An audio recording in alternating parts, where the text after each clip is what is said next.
குறைந்தபட்சம் ஒரு கேள்வி இங்கே வந்து இந்த ஆட்சியை அகற்ற வேண்டும். அது தாமரையோடு நாங்கள் அடிமைத்தனம் போட்டு விட்டோம், அடிமை சாசம் போட்டு விட்டோம், நாங்கள் பாஜகவுக்கு எங்களை விற்றுக் கொண்டோம், உங்களையும் சேர்த்து விற்க வேண்டாமா என்பதற்கு வருகிறார்கள். அவரை விற்றுக் கொண்டால் மட்டுமல்ல, தமிழ்நாட்டையும் சேர்த்து விற்பதற்காகத்தான் ஒரு கூட்டம் எடப்பாடியார் தலைமையிலே அண்ணா பெயரில் இருக்கக்கூடிய பெரிய அவமானம் அண்ணா அவர்கள் பெயரிலே, அதுவும் அண்ணா பெயரிலே அவர்கள் இருக்கிறார்கள். அண்ணாவை விட்டு விட்டார்கள், போகட்டும். அதுக்கு பிறகு அம்மா அம்மா என்று சொன்னார்களே, அந்த அம்மாவையாவது அவர்கள் அம்மா சொன்னதையாவது கடைபிடித்தார்களா என்றால் கிடையாது. அந்த அம்மா யார் கேட்டார்கள்? லேடியா மோடியா என்று கேட்டார்கள். ஆனால் அமித்ஷா கூப்பிட்டாரு, ஓடியா, ஓடி வந்துட்டார். அவ்வளவுதானே தவிர வேறு இல்லை, மோடியும் இல்லை. அதுதான் மிக முக்கியமாக இருக்கக்கூடிய, மற்றவர்களும் இல்லை. இவர்களுக்கு உங்களுக்கு உரிமை என்ன திட்டத்தை காட்டி கேட்கிறோம். இன்றைக்கு இவருக்கு வாக்களித்தால் இன்னும் அதிகமாக வருவார். அதுதான் சுப்பிரமணியம் போனாருன்னா திருநெல்வேலியிலிருந்து சாதாரணமாக இல்லை, மிகப்பெரிய அளவு சாதனை திட்டங்கள் இந்த மாவட்டத்துக்கு செய்கிறார் என்பது அது வேறு. ஆனால் அதை தாண்டி மிக முக்கியமாக இருக்கக்கூடிய அளவுக்கு அந்த வாய்ப்புகளை நீங்கள் நன்றாக நினைத்து பார்க்க வேண்டும். ஒரே ஒரு கேள்வி, இந்த ஆட்சியை எழுத வேண்டும் என்று சொல்லி மோடியிடம் அடமானம் வைத்துக் கொண்டிருக்கிறீர்களே, அடமானம் வைத்ததை விற்பவர்களாக நீங்கள் பாதிக்கொண்டிருக்கிறீர்களே, உங்களை பார்த்து கேட்கிறோம். அறிவு நாணயம் இருந்தால் பதில் சொல்லுங்கள். இத்தனை திட்டங்களை கொண்டு வந்திருக்கிற ஒரு மாநில ஆட்சி திராவிட மாநில ஆட்சி தவிர இந்தியாவில் வேறு எங்கேயாவது உண்டா? எந்த மாநிலத்திலாவது உண்டா? நீங்கள் எங்கே இடத்துல வந்து நடத்தி கொண்டிருக்கிறீர்கள். என்ன கேட்டா இது ரொம்ப பெருமையா? ஏன்னா டபுள் என்ஜின் யாரு சொல்லுவாரு? மோடி சொல்லுவாரு டபுள் என்ஜின். டபுள் என்ஜின் போட்டாலே என்ன அர்த்தம்?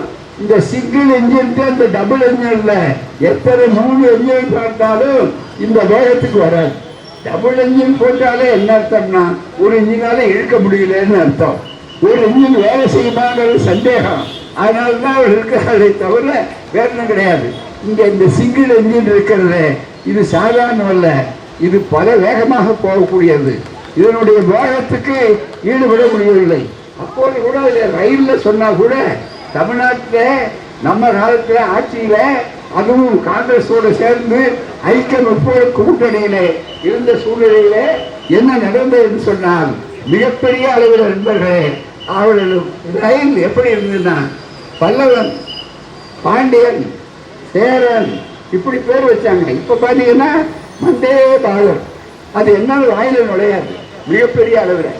இப்படி எல்லாம் ஹிந்தியில போட்டு இங்கே தமிழ்நாட்டில் வரக்கூடிய அளவிற்கு வாய்ப்புகளை உருவாக்கி வைத்திருக்கிறார்கள்.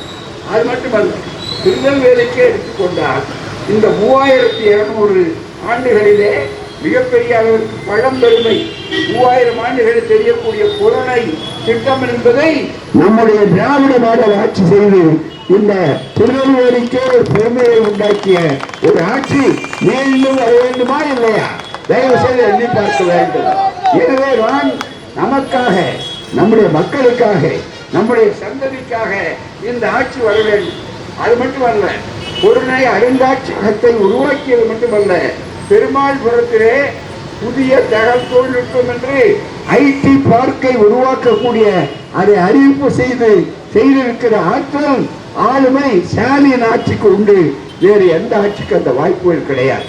அது மட்டுமல்ல நண்பர்களே, இங்கு பார்க்கிறோம், இங்கு சிறுபான்மை பெரும்பான்மை, இந்த மதம் அந்த மதம் என்றெல்லாம் இல்லாமல் சிறுபான்மை சமுதாயம் சொல்லப்படக்கூடிய இஸ்லாமிய சமுதாயம் இருக்கிறார்களே, அந்த இஸ்லாமிய சமுதாயத்தினுடைய அவருடைய உரிமைகளை பாதுகாக்கின்ற ஒரு இடமாக அவர்கள் வேறு நாமல் எல்லாம் அண்ணன் தம்பி அத்தா அக்கா இப்படி பேசக்கூடிய ஒரு சமுதாயத்தில் மதத்தால் மனிதர்களை பிரிக்கிறார்கள். வேண்டுமென்றே சிறுபான்மை உரிமைகளை எல்லாம் பறிக்கிறார்கள்.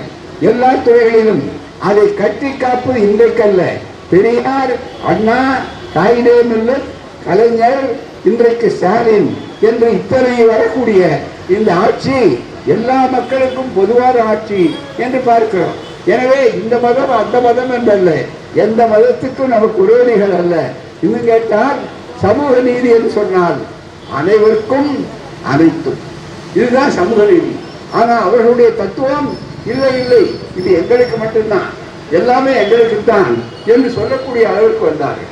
அது மட்டுமல்ல, இஸ்லாமிய சமுதாயத்தை வேண்டுமென்றே நசிக்க வேண்டும் என்று சொல்லி இன்றைக்கு எத்தனை உறுப்பினர்கள் இங்கே இருக்கிறார், எத்தனை பேர் வேட்பாளர்களாக இருக்கிறார்கள். எல்லா கட்சிகளிலும் இந்த கூட்டணிகளிலே எத்தனை பேர் இருக்கிறார்கள். ஆனால் உத்தரப்பிரதேசத்திலே ஒரு வேட்பாளர்களை நீங்கள் போட்டிருப்பீர்களா? இங்கு இருக்கக்கூடிய பாதுகாப்பு மற்ற மாநிலங்களிலே இந்துத்துவ ஆளுகின்ற மாநிலத்திலே பிஜேபி ஆளுகின்ற மாநிலத்திலே உண்டா? இன்னும் கேட்டால் இந்த மாநிலத்திலே நீங்கள் விரும்பியதை சாப்பிடலாம், உங்களுடைய உணவு இருக்க வேண்டும் என்று அரசாங்கம் கட்டுப்படுத்துவதில்லை.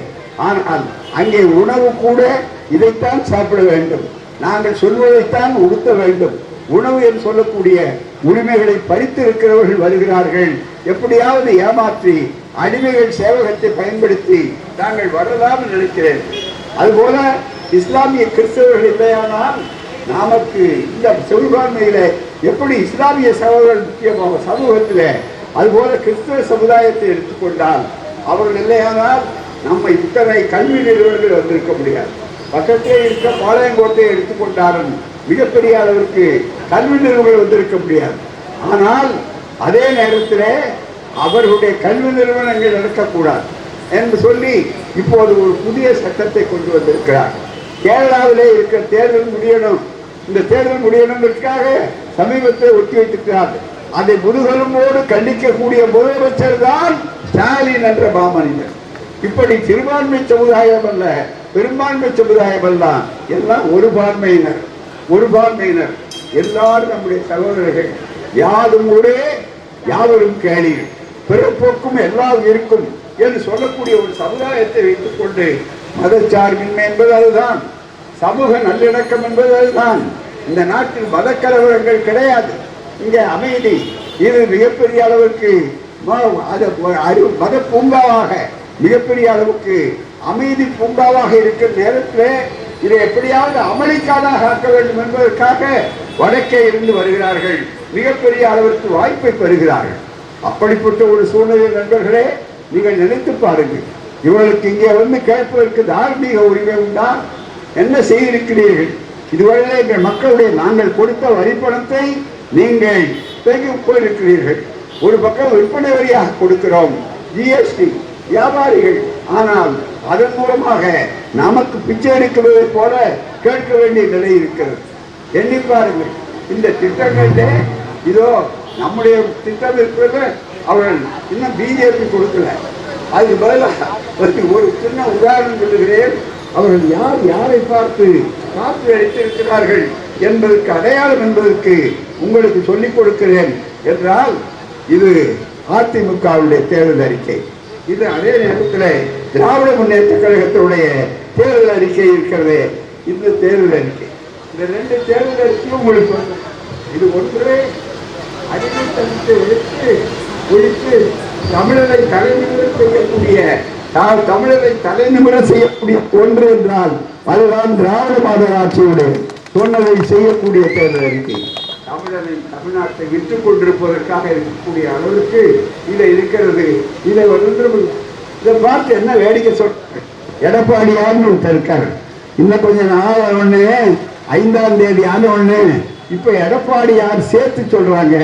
எடப்பாடி யார் அப்படின்னு பிஜேபியில, மோடியிலேயே, உத்தரப்பிரதேசிலேயே கேட்கக்கூடிய அளவிற்கு வரும். ஏன்னா பீகார்ல நிதிஷ்குமார் நம்பி போனாங்க, நிதிஷ்குமார் போச்சு. அதே அடுத்த கட்டம் இன்றைக்கு பாவம் இந்த ஆட்சியில இதுவரையில எதிர்கட்சி தலைவராக இருந்தாரு. ஆனா எதிர்கட்சி தலைவராக கூட இருக்க முடியாது, அவருடைய எண்ணிக்கை கூட இருக்க முடியாது. காரணம் என்னன்னா, அந்த ஒழிக்கின்ற வேலையை நாம் செய்ய மாட்டோம், தாமரையே செய்யும். அதுதான் மிக முக்கியம். இப்ப யாரோட யார் சேராத இடங்களிலே சேர வேண்டாம் அப்படின்னாரு. சேராத இடங்களில் சேர்ந்தவருடைய விளைவாக என்ன ஆகப்போகிறது என்று சொன்னால் நண்பர்களே, முழுக்க அதனுடைய விளைவு சொல்றாங்க. என்னன்னா, ரெட்டை இலை அதுவும் சேர்ந்து, ரெட்டை இலை சேர்ந்த உடனே தாமரை மலரும், கட்டாந்தரையில சாமரை மலராது. இது சாதாரண திராவிட பாறாங்க, அங்க பாறை இருக்கிற கட்டாந்தரை தமிழ்நாடு, இதுல ஒருபோது உங்கள் தாமரை வளராது. தப்பி தவறி மலராத நிலையிலே கூட உங்க வேலை என்ன ஆகும்னு சொன்னால் தேர்தல் 23 எண்ணிக்கை 4ஆம் தேதி. அது முடிஞ்ச உடனே பார்த்தீங்கன்னா என்ன ஆகும் தெரியுமா? தாமரை மலராது, தாமரை அலரும், அலரும், அவ்வளவுதான் அலரும். அதுக்கு என்ன உதாரணம்? இவர் சொல்றாரு, பதில் சொல்ற முடியல திட்டம். இந்த திட்டத்தை பார்த்து யார் யார் காப்பி அடித்தார் என்பதற்கு உதாரணம் ரெண்டே ஒன்று சொல்றேன். நீ இன்னைக்கு மிகப்பெரிய உங்களுக்கு பாடம், பெண்களுக்காக மிகப்பெரிய அளவுக்கு அந்த பெண்கள் பயணம் என்று விடியல் பயணத்தில் போகிறார்கள், மகிழ்ச்சியா இருக்காரு. உடனே இது திட்டம், நாங்கள் ஆண்களுக்கும் சேர்த்து இலவசமாக கொடுப்போம் சொல்ற. இப்ப யாரை பார்த்து காப்பி அடித்தது? நீங்க நன்றாக நினைத்து பார்க்கணும். அது மட்டும் அல்ல, இதை இன்னொரு இடத்துல சொல்றாரு. என்னன்னா, ஏற்கனவே 1000 நீட்டி 2000 கொடுப்போம். ஏற்கனவே இவர் அதை சொல்லி இருக்கிறார். 1000 நீட்டி கூட 1000 கொடுத்து கேட்ட உடனே இதை படிக்கிறவங்க கேட்கப்பட்டு 1000 கொடுத்தது யாரு? அவரை தேடிப்படி அப்படின்னு சொல்லி, ஆகவே இதை சொல்லி இருப்பது இவர் எழுதியிருக்கிறார். 1000க்கு அதிகப்படுத்தினா இவர்கள் கொடுத்ததில்லை. ஆகவே நான் அவர்களுக்கு ஒன்றும் தெரியாத அளவிற்கு இருக்கிறார்கள், மிகப்பெரிய அளவிற்கு. இறுதியாக ஒன்றை சொல்லுகிறேன், நேரம் அதிகமாக சூழ்நிலையிலே உங்களுக்கு சொல்ல வேண்டும். என்ன குற்றத்தையும் சொல்ல முடியல. அதனால அவதூறு பேசிக் கொண்டிருக்கிறார், பொய்யை பேசிக் கொண்டிருக்கிறார். உதாரணமாக அப்படிப்பட்ட ஒரு சூழ்நிலையிலே இன்றைக்கு உங்களுக்கு சொல்றாரு, தமிழ்நாட்டில் என்னன்னா, ஆஹா இந்த வழக்கே இருந்து சில மந்திரிகள்லாம் வர்றாங்க, பாவம் இங்க வேற இவங்களுக்கு பாதாடுறதுக்கு ஆள் இல்லை, எல்லாம் வடக்கே இருந்து கொண்டு வர்றாங்க. வடக்கே இருந்துன்னா பாவம் நாமினேஷன் போகும்போது கூட நம்மளால்தான் ஊர்ல பெரிய மந்திரிகள், கட்சி தோழர்கள் இவர்கள்லாம் கூட போறாங்க. ஆனா இப்ப அவங்களுக்கு நாமினேஷன் போட்டு அவர் உள்ள போகும்போது தாக்கல் பண்ணும்போது கூட வடக்கே இருந்து வர்றதுதான் வர்றாங்க. இவர் சொல்றது அவருக்கு புரியாது, அவர் சொல்றது இவருக்கு புரியாது. ஆனால் 2 பேரும் சேர்ந்து கொண்டு இங்கே மிக முக்கியமாக கை கொடுத்து கொண்டிருக்கிறார்கள் என்றால் உங்களுக்கு ஒன்று சொல்றார். இவ்வாறாக ஒருத்தர் பியூஷ் கோகல்னு யாரோ வந்திருக்கார் போறாங்க. அவர் பிசியோ தெரியாது. அவர் வேலையை அவர் விட்டுட்டு இங்க வந்திருக்கிறார் பாருங்க. அவரு கோகல் அப்படி இல்லை, அவரு ஓயல் இல்லை, ஓயலஸ். அதுதான் மிக முக்கியம். பொய்யை சொல்வது என்று அவர் வந்து சொல்லி என்ன சொல்கிறாரு? தமிழ்நாடு திவாலா, தமிழ்நாடு ஒருபோதும் திவாலாகாது. திவாலாக போவது மோடி அரசே தவிர, பாஜக அரசே தவிர, உங்கள் அரசே தவிர மக்கள். காரணம் உங்களுடைய கொள்கை. அது ரொம்ப தத்துவார்த்தமாக ஏதோ ஒன்றும் தெரியாத அப்பாவி மக்கள் என்று தமிழ்நாட்டு மக்கள் நினைத்துக் கொண்டு கடன் கடன் கடன் உங்கள் தலைக்கு வாழ்கிறார்கள் என்று சொல்கிறார். புள்ளி விவரத்தோடு இது அறிவார்ந்த அர்த்தம். ஏன்னா திருநெல்வேலி மக்கள் ரொம்ப தெளிவானவங்க. அதுக்காகத்தான் இங்க அரசியல் பேசினா இங்க மட்டும் இல்லை, எல்லா இடத்துக்கும் அது பரவுங்கிறதுக்காகத்தான் உங்களுக்கு சொல்றோம். நாட்டினுடைய மொத்தம் ஜிஎஸ்டிபி என்பது எவ்வளவு அதில் நிர்ணயிக்கிறாங்க அரசாங்கத்தில், ரிசர்வ் பேங்கில் வச்சிருக்காங்க. இது கடன் வாங்குறதுக்கு பாருங்க எவ்வளவு வாங்குறாங்கன்னா 28% வாங்கலாம். ஒருத்தர் கடன் வாங்குற தனிப்பட்ட நபர் அல்ல, அரசாங்கம் தேவைக்கு ஏற்ப வளர்ச்சிக்கு ஏற்ப அந்த வாய்ப்பு இருக்கிறது. நம்முடைய பொருளாதாரத்துறை பார்த்தீங்கன்னா 11.2. வேற எந்த மாநிலமும் இந்த அளவுக்கு வரல. அந்த அளவு யார் சொல்றது? ரிசர்வ் வங்கியே சொல்லுது. அவ்வளவு அற்புதமான ஆளுமை, நிதி ஆளுமை நம்முடைய முதலமைச்சருடைய ஆளுமை. அதுல நம்ம சொல்ற பற்றாக்குறை பட்ஜெட் அப்படிங்கிற கதையை புரிஞ்சு கொள்ளணும். இது வந்து ஒரு கேள்வி கேட்கிறோம், அறிவு நாளை இருந்தால் பதில் சொல்லட்டும். நீங்கள் இதுவரை போட்டிருக்கிறீர்கள் பிஜேபியில என்றைக்காவது சர்ப்ளஸ் பட்ஜெட் போட்டது உண்டா? உபரி பட்ஜெட் போட்டது உண்டா? நீங்கள் போட்டது இருக்கிறதே சாதாரணம் அல்ல. இன்னும் கேட்டாலும் உங்களுக்கு சொல்ல வேண்டுமானால் தமிழ்நாட்டுடைய அடிப்படை வேற எந்த இடத்திலாவது நீங்கள் மிக முக்கியமாக ஒன்றே மோடி அரசு, ஒன்றே அரசு இருக்கிறது. அந்த அரசு கடன் வாங்கவில்லையா? இந்திய கடன் எவ்வளவு புரிந்து கொள்ளுங்கள். ஏன்னா நம்ம மக்களுக்கு புரியலன்னு எதையோ சொல்லலாம். விவாதம் சொல்லக்கூடிய ஒரு பதில் சொல்லட்டுமே.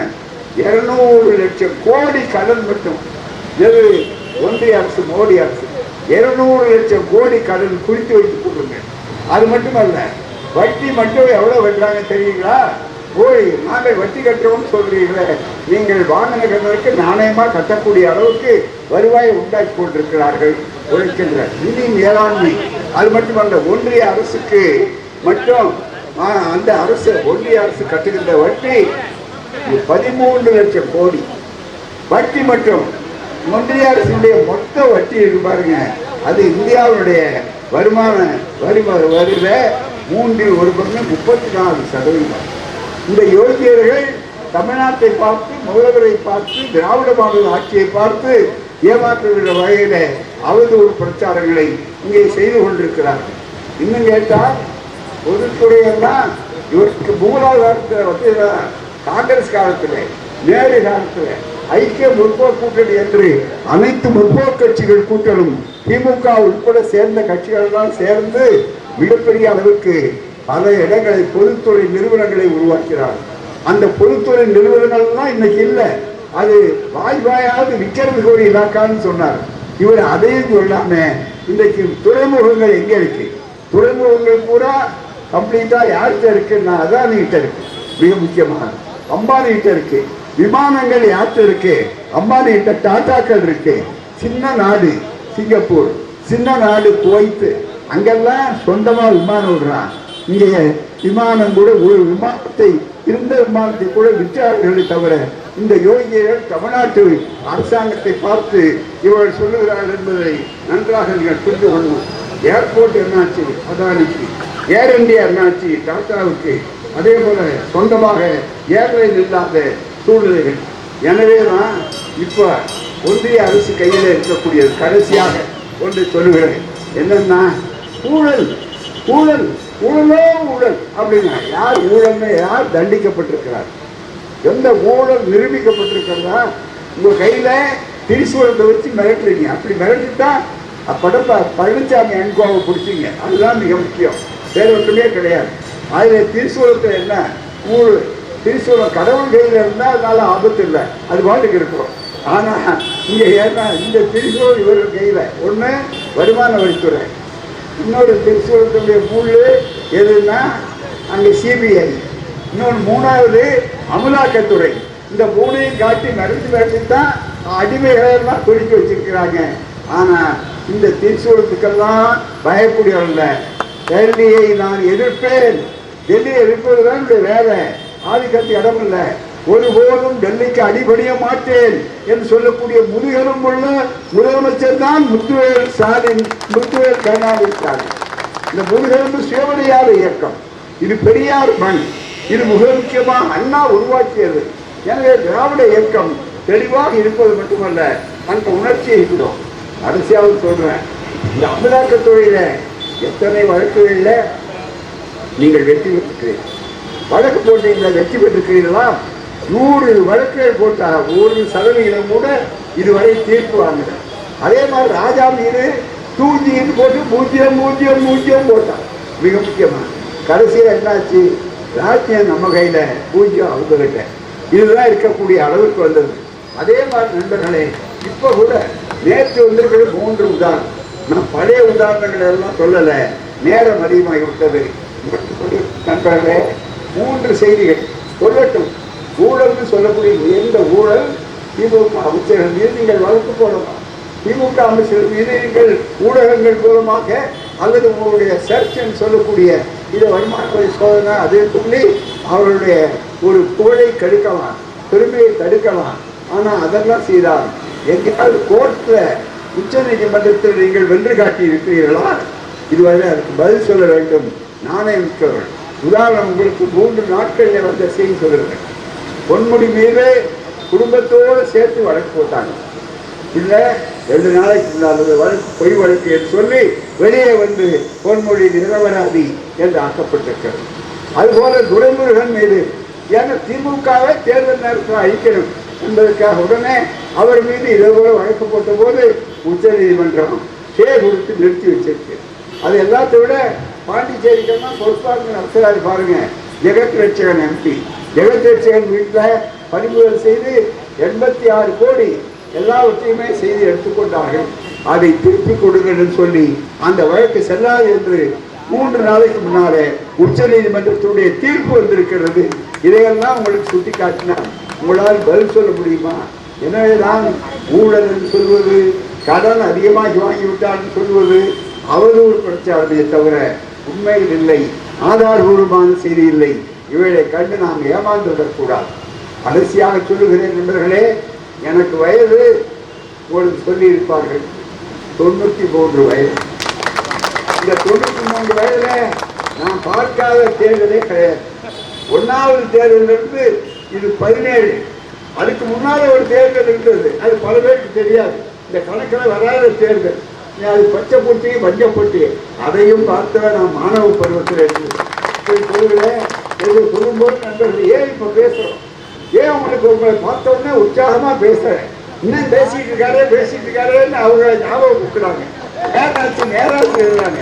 ஆனா நீங்க எல்லாம் கலைய நீங்க உட்கார்ந்து கேட்குறீங்க, முடிவு பண்ணிட்டீங்க, வெற்றி நமக்கு தான், உதயசூரியன் தான் இருக்கக்கூடியது, சுப்பிரமணியன் தான் எம்எல்ஏ, அது ஒரு சந்தேகமே இல்லை அப்படின்னு சொல்லக்கூடிய அளவுக்கு அந்த வாய்ப்பை நீங்கள் உருவாக்கி காட்டிருக்கிறீர்கள்.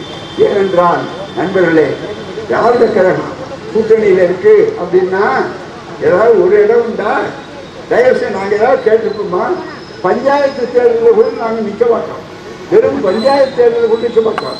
எங்களுக்கு தான் அதிக கவலை, இவங்களை விட அதிக கவலை எங்களுக்கு தான். அதனால தான் நான் வீட்டில் உட்காந்துருக்க முடியல. சரி, இப்போ எல்லாம் நேரம் போட்டால் லேட் ஆகுது. அதில் இப்போ பார்த்தீங்கன்னா மின்மணிகள் தான் கொடுக்க வந்துருக்கான். கட்சி நடத்துவான், கட்சியை நிற்க முடியல, காட்டில் ஓடுறான், குறுக்க ஓடுறான், சொல்றதுக்கு தலைவர் இல்லை, கொள்கை இல்லை, கட்சி இல்லை, தலைமை இல்லை, இகனாத இல்லை, வாழ வேடிக்கை, இது அத்தனை வரலாம். அந்த மாதிரி அப்படி நாங்கள் என்னுடைய வாழ்க்கையில 83 ஆண்டுகள் பொது வாழ்க்கை, அதுதான் முக்கியம்.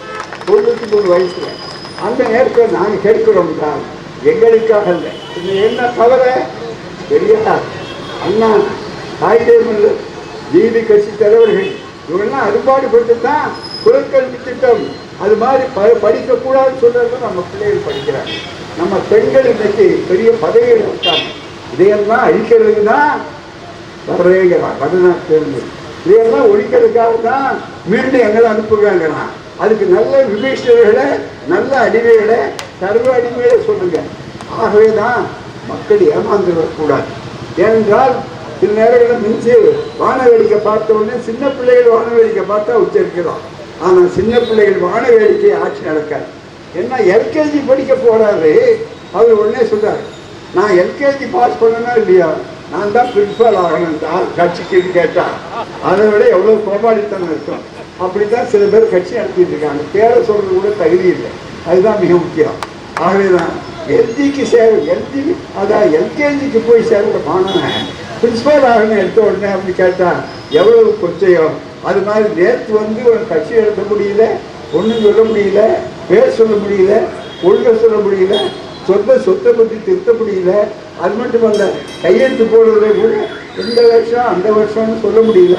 இந்த தகுதி குறைஞ்சபட்சம் ஒரு அறிக்கை கூட எழுத முடியாத ஆட்கள் தான் முதலமைச்சர் பதவிக்கு ஆசைப்பட்டார். என்னைய அர்த்தம் எல்லாம் நினைச்சு பார்க்கலாம். ஆகவே தான் மக்கள் ஏமாந்து விடக்கூடாது. நல்ல நடிகட்டும், அதை ரசிப்போம். ஆனால் யாருக்கு எது அப்படின்னு தகுதி வேண்டும், உரிமை வேண்டும். அதனுடைய பாதிப்பு என்னன்னா அவளை தராது. நம்ம தலைமுறையாக பெற்றிருக்கிற உரிமை போய்விடும். நாளைக்கு மறுபடியும் அந்த அடிமைத்தனம் வரும். அந்த கவலை தான் கருப்பு சட்டைக்காரன் காவலுக்கு கட்டிக்காரன் மிகப்பெரிய அளவுக்கு. நான் சொன்னோம், முதலமைச்சரை பார்த்து சொன்னோம், ஐயா உங்களை அனுப்ப வேண்டியது வேலை, கோட்டைக்குள்ள என்ட்ரி கருப்பு சட்டை சென்ட்ரி, இதுதான் மிக முக்கியம். ஆகவே இந்த வேலைக்கு நாங்கள் வந்திருக்கோம். யாருக்காக? உங்களுக்காக. ஒரு கலைஞர், ஒரு அண்ணா அல்லது காமராஜர் அது இப்படிப்பட்டவர்கள்லாம் பதவிக்கு வந்து ஒரு காகிதம் இல்லை, இவங்கெல்லாம் பதவிக்கு வரணும்னு சொன்னால் அவங்களுக்காக வரல, சமூகத்துக்காக, மக்களுக்காக. நல்லிணக்கம், இந்த நல்லிணக்கர்கள் மதக்கலவர பூமியாக இது மாற்றப்படக்கூடாது. அனைவருக்கும் அனைத்தும் கிடைக்கக்கூடிய சமூக நீதி பூமியாக இது ஆக வேண்டும். அந்த கவலை எங்களுக்கு. நாங்கள் கொள்கையை பாதுகாக்க வேண்டும் என்று வந்திருக்கிறோம். பதவிக்காக அல்ல, ஏமாற்றுவதற்காக அல்ல.